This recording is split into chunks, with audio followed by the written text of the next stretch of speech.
the season's opening game, the Colts defeated the Atlanta Falcons. In each of the following 12 games, there would be different stars and different plays.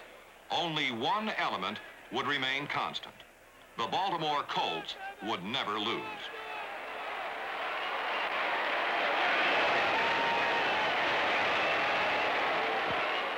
In the second encounter of the season, the Colts met the Eagles in Philadelphia. From this game, several heroes emerged. At quarterback, there was a familiar one, All-Pro John Unitas. At defensive end, there was a durable one, number 81, Ordell Bracy, the oldest man on the team. And at flanker, there was a new one, young Willie Richardson. Unitas completed 22 passes. Half of them went to Richardson, and 2 of those were good for touchdowns. Ordell Bracy spearheaded a Colt defense that was so effective that the Eagles could not score a touchdown. Victory number 2 was an easy one for Baltimore, 38-6. A 24th consecutive sellout crowd jammed Memorial Stadium for the season's 3rd game with the 49ers.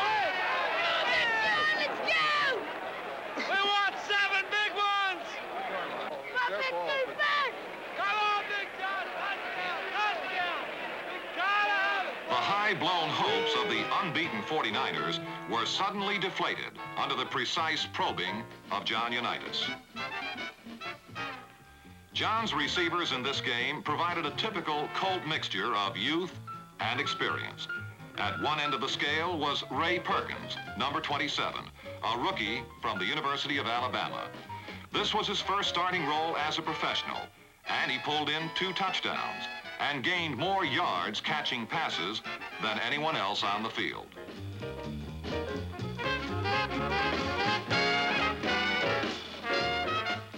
At the other end of the scale was sprightly Lenny Moore, who began his career as a pro football player when Perkins was still in junior high school. And in between was versatile Tom Matty, a 7-year veteran whose spirited play has made him a favorite of all Colt fans. Matty, Moore, and Perkins accounted for all of Baltimore's touchdowns, and by the end of the afternoon, the Colts had racked up 41 points and victory number 3. Through the early part of the year, the offense had been the major factor in the Colts' success. Against the Chicago Bears, the Colt offense was stopped cold, and it was left to the defense to salvage victory. Aware of Chicago's well-known reluctance to throw the ball, Baltimore concentrated on stopping the running game. Dennis Gaubats closed the middle on short yardage plays, and Don Shinnick went wide to meet the sweeps. By holding the Bears to a meager 38 yards rushing in the first half, the Colts forced them to go to the air in the second, then shot them down. Jerry Logan ended one Chicago drive with a timely interception. In the fourth quarter, another stolen pass turned a close ball game into a rout. First-year man Rick Volk intercepted a sideline pass on the Colts' 6-yard line and raced 94 yards to a score that gave Baltimore a 17-3 edge.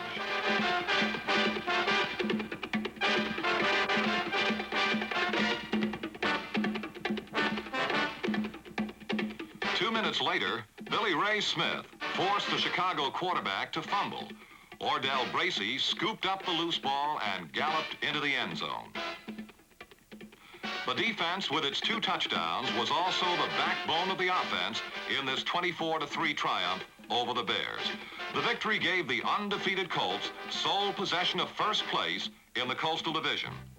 In second place stood the Los Angeles Rams, and they came to Memorial Stadium on October the 15th in search of a victory which would push them into a first-place tie with Baltimore.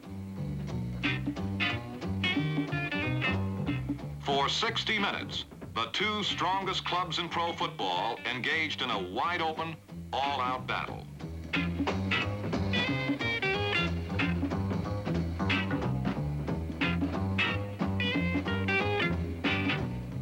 The final score was 24-24, and it accurately reflected the equality of talent between these two teams.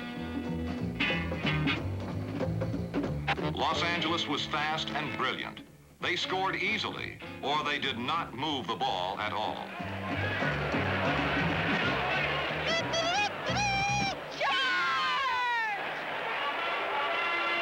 Baltimore was steady and sure. The Colt touchdowns came hard. They were the end result of long, carefully planned drives.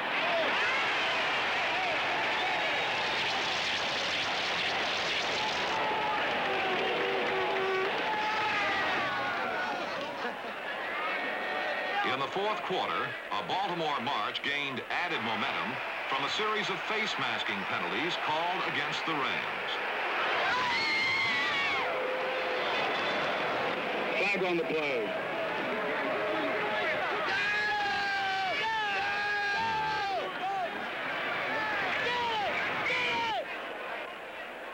Unitas and Richardson culminated the drive with a 31-yard touchdown completion, and the Colts moved ahead 24-14. Then the breaks started going the Rams' way. A Los Angeles field goal attempt hit the crossbar, and the ball bounced through to give them the score. Maxie Baughan intercepted an underthrown pass and carried it to the Colt 8.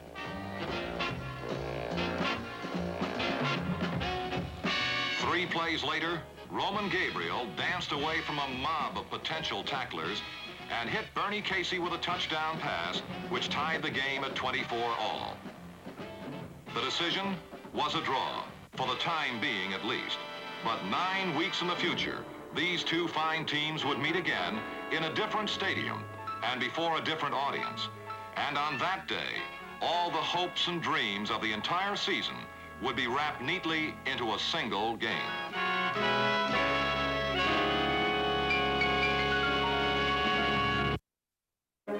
There comes a moment in every pro football season when one team rises above all the rest.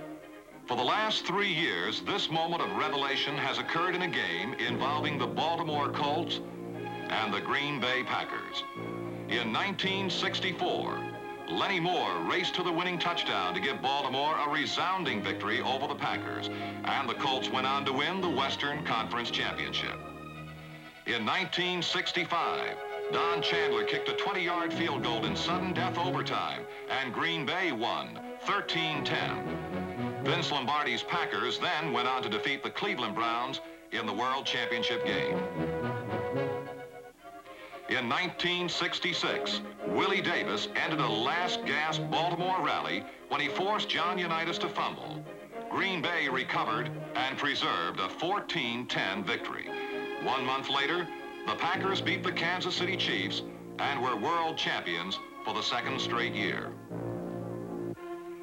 Thus it was on Sunday, November the 5th, 1967, that the Packers came to Baltimore, seeking that sure sign that this, again, would be their year. For most of the afternoon, it seemed that the Packer quest would be a success.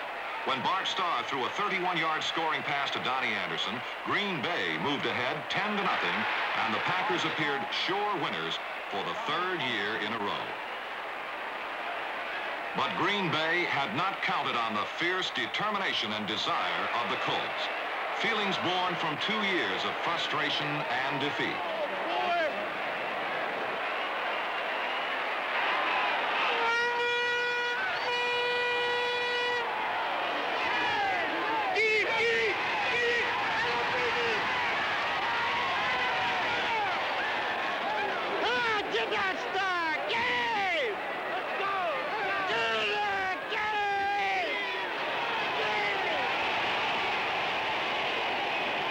Brought down by Smith.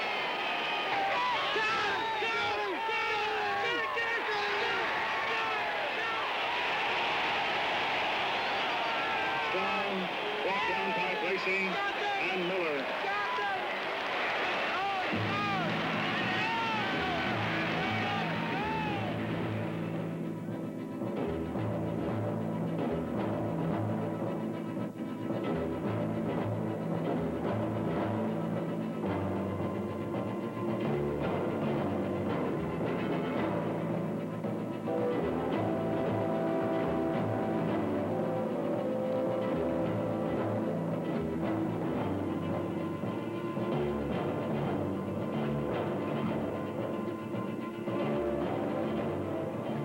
fourth quarter, Unitas delivered a perfect pass to Alex Hawkins for the Colts' first touchdown, but the extra point was missed. On the following kickoff, the gods at last smiled on Baltimore. Rick Volk recovered Lou Michaels' onside kick, and now suddenly, with 2 minutes to play, the Colts were not only knocking on the door, they had already torn off one hinge. 1st and 10 for Baltimore. This way, John! This way! Got it, baby!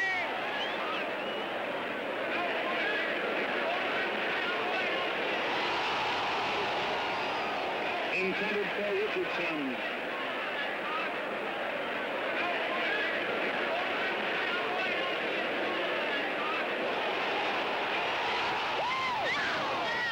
Fourth down and 6. 90 seconds to play.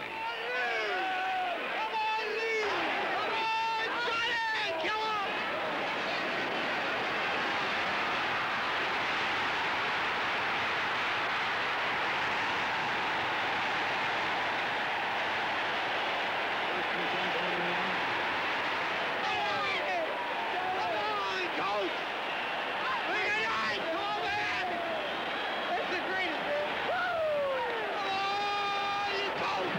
75 seconds to play. Packers 10, Colts 6.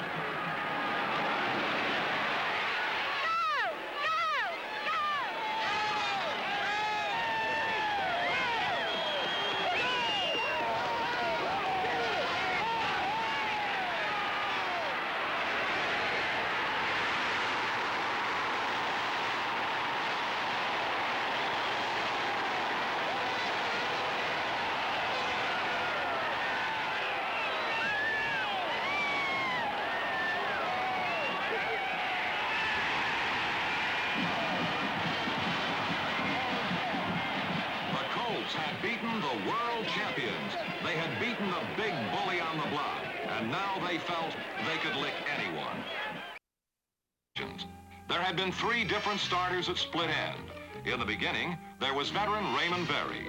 When he got hurt, rookie Ray Perkins moved in. And when Perkins was sidelined, Alex Hawkins, number 25, took over. Hawkins scored 4 touchdowns, all of them when his team needed them the most.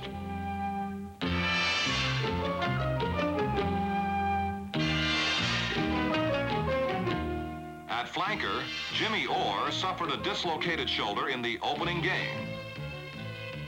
Willie Richardson, number 87, chiefly a bench warmer in previous seasons, moved into the lineup as a starter. He proved such a spectacular replacement that he led the Colts in receiving and won a spot on the All-Pro team.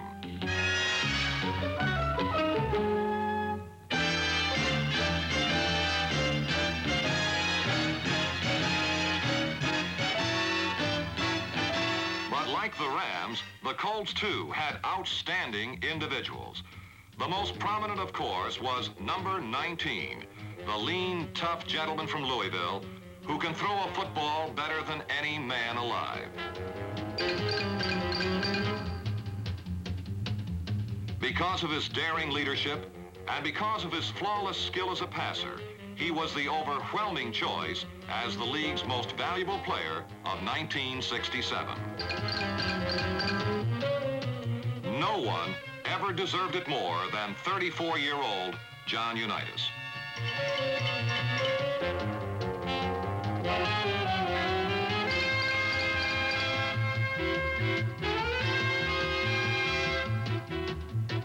Unitas himself would be the first to attribute his great season to the Colt offensive line.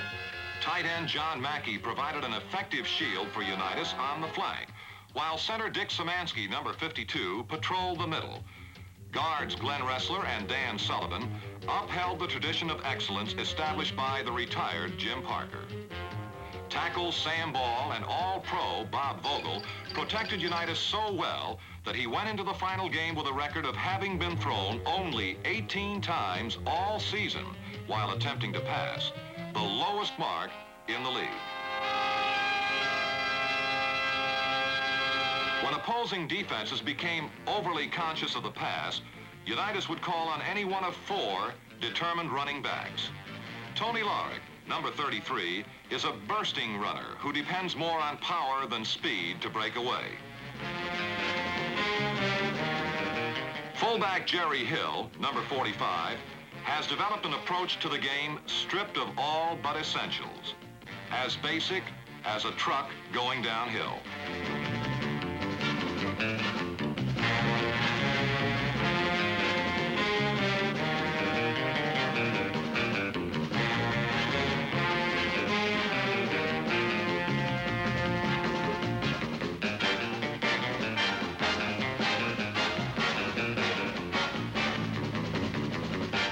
Lenny Moore squeezed another good season out of his aging legs. Tom Matty, number 41, led the Colts in rushing with 636 yards, and he led the Western Conference in touchdowns with 12.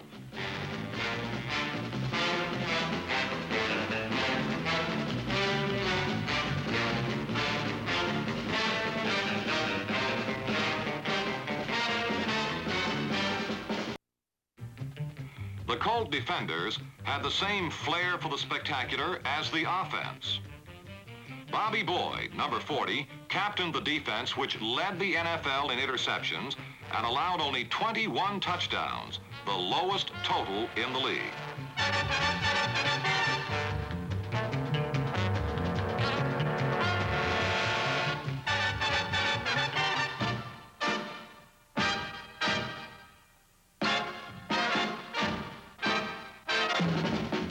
Baltimore's defense swarms on its foe, bangs him, prods him, sticks him, and steps on him.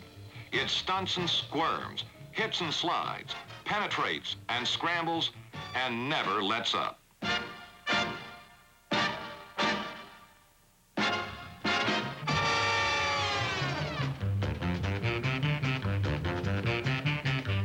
In the line, promising Bubba Smith, number 78, and hard-hitting Roy Hilton, number 85, worked side by side with veteran Fred Miller, number 76. In the secondary, young linebackers like Ron Porter were backed up by experienced game-breaking cornerbacks like Lenny Lyles.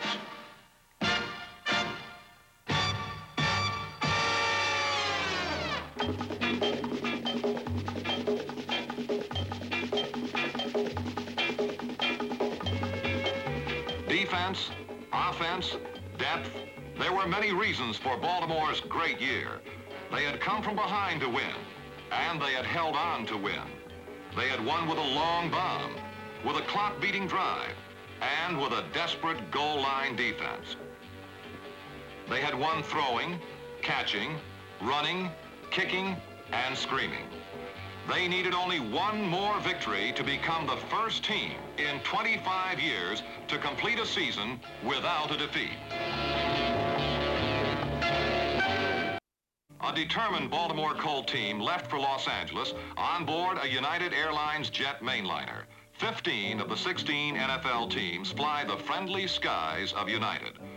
Although the Colts held a full game lead over the Rams, it was still possible for Los Angeles to win the Coastal Division, and this was so because of a new rule, which states, in case of a tie in the final standings, the club with a higher total of points in the 2 games played between the tying teams is the champion. The Rams and the Colts tied when they first met, so whoever won the final game would win the championship. On December the 17th in Los Angeles, the Baltimore Colts met the Los Angeles Rams in the super game of the regular season. The battle drew over 77,000 fans and was watched on television by an estimated 45 million. Like the riverboat gambler who had been winning all evening, the Baltimore Colts put it all on the line for one final roll. And it came up snake eyes. The Rams' great forward wall swarmed over Unitas, bringing down with him the wreckage of a great dream and a great season. At the final gun, the Colts' unbeaten streak and their dreams for the title lay trampled in the turf of the Los Angeles Coliseum. At the outset of the game, there was no indication of the disaster ahead for the Colts. Willie Richardson scored the game's first touchdown, and Baltimore led 7-3. But suddenly, everything changed. Things the Colts had done so naturally for 13 games became impossible to do for this one. They seemed to be going backwards in a horrible nightmare.